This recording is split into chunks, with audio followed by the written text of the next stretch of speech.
എന്നെയും ഭരിക്കുന്ന, നമ്മൾ ഏതൊരാളെയും ഭരിക്കുന്ന ഒരു നിയമത്തിൻ്റെ കീഴിൽ തന്നെയാണ് നമ്മളെല്ലാവരും ജീവിച്ചു പോകുന്നത്.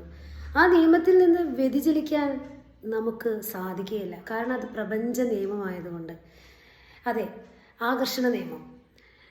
നീ എന്താണോ ചിന്തിക്കുന്നത്, നീ എന്താണോ ആകർഷിക്കുന്നത്, നിൻ്റെ ജീവിതത്തിൻ്റെ ഭാഗമായി മാറുന്നു. ഇതെല്ലാ കാര്യത്തിലും ഇത് സത്യമാണ്. എന്താണെന്ന് പറഞ്ഞാൽ, നമ്മൾ ചിന്തിക്കുന്ന സമയത്ത്, നമ്മുടെ ജീവിതത്തിൽ എന്തെങ്കിലും ഇൻസിഡൻറ്റ്, അതായത് മോശമായ ഒരു സിറ്റുവേഷൻ കടന്നു വരുന്ന സമയത്ത് നമ്മൾ അതിനെക്കുറിച്ച് നിരന്തരം ചിന്തിക്കും.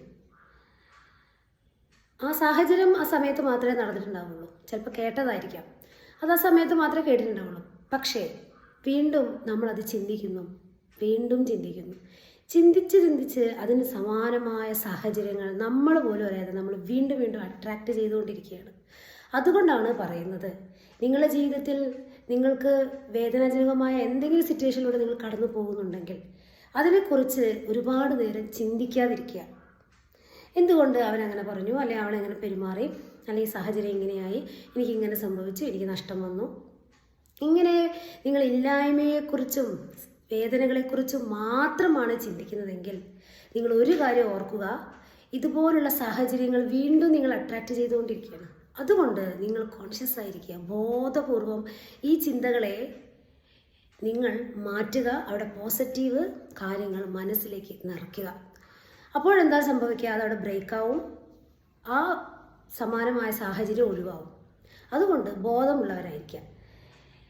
നെഗറ്റീവ് സിറ്റുവേഷൻ സംഭവിച്ചു, ചിലപ്പോൾ അതിൽ നിന്നൊക്കെ ഒരു പാഠം ഉൾക്കൊള്ളാനായിരിക്കാം ഞാനിതിലൂടെ കടന്നു പോകുന്നത് എന്നുള്ളത് മനസ്സിനെ ഓർമ്മിപ്പിക്കുക. ചേമ്പിൽ വെള്ളം വീണ എന്താ അവസ്ഥ, വെള്ളം ഒലിഞ്ഞൊലിഞ്ഞു പോകും അല്ലേ, ചേമ്പിന് പിടിക്കുകയില്ല. അതുപോലെ മൈൻഡിനെ മെയിൻറ്റെയിൻ ചെയ്ത് നിർത്തുക.